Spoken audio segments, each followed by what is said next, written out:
So, as the title reveals, I used AI to fix my car. How did I do this, especially as a guy with zero background knowledge in cars? I'm not a mechanic, I'm not even a car enthusiast. I own a Toyota Camry because I heard so often that it's the easiest car to maintain.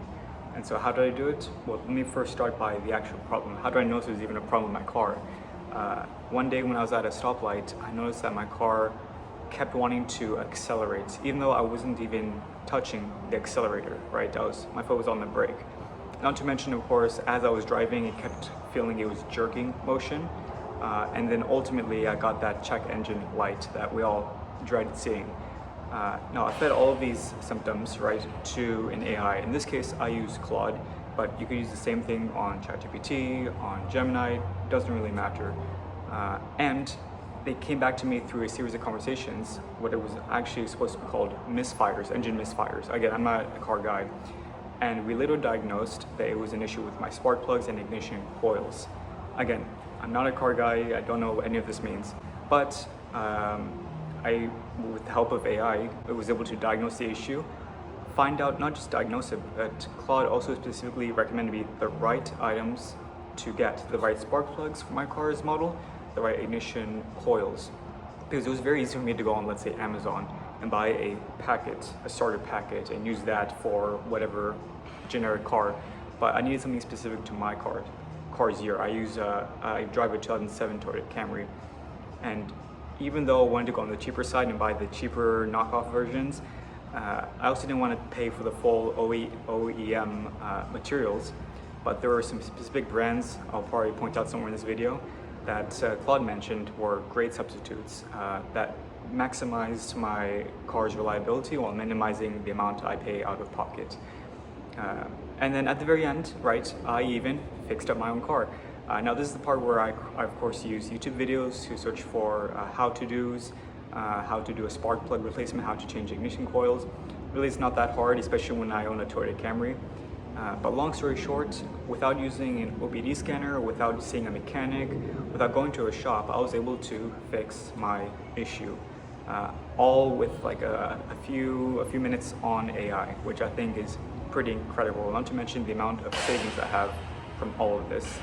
The dealership was going to charge me, let's say, about $1,200 up to $1,500, $1,500, whereas I did the whole thing for less than 300 bucks. And so that's a huge savings, at least $1,000 savings. And it really highlights the powerful use case of AI. The last point I also want to mention is how great of a time we are to live in today. All my car was out of service for 2 days. In those 2 days, I could schedule a car ride for myself with Uber.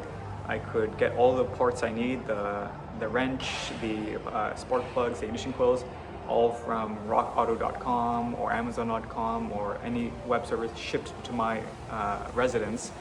And then I can also consult Claude or gain some more insight into any AI by doing research about how to maintain a car. And I think it's really telling that we're in an age where we can use these technologies like never before, compared to the old method where I would have had to have taken my car to a shop, maybe wait in line, get it serviced, and sure, maybe I would have had some conversation with an actual human being, but the fact that I can do this all from my home efficiently, and then I get to spend the rest of my time doing whatever I want to do, I think is a huge win. The entire experience as well also opened up my eyes to really seeing that AI is not limited to just coding. You can use AI for literally anything. And as I mentioned, one of them is fixing your own car. But the other one, I reference another story. There was a Californian woman, Lynn White, 72-year-old Californian woman, who used AI in her own court appeal process, and it worked successfully for her. Then there's also the case of Robert Levine, who used AI to sell his house, schedule open houses, and so on and so forth. And so what I'm saying is, besides fixing cars or besides AI, you can also use AI to help you in research in a wide variety of areas. And I think it's one of those tool sets to where being proficient, knowing how to ask the right questions is ultimately going to give you the biggest impact. Now, I'm not saying you shouldn't use an OBD scanner to read the codes from your car. I'm also not saying you should avoid mechanics or you shouldn't get your car serviced. In my case, I wanted to fix the problem as soon as possible, and I put a lot of faith into hoping that the AI was correct. In this case, I got lucky because the symptoms I was facing, the series of patterns or events that unfolded with my car were pretty well documented series of patterns that were consistent with spark plug replacement and ignition coil replacement.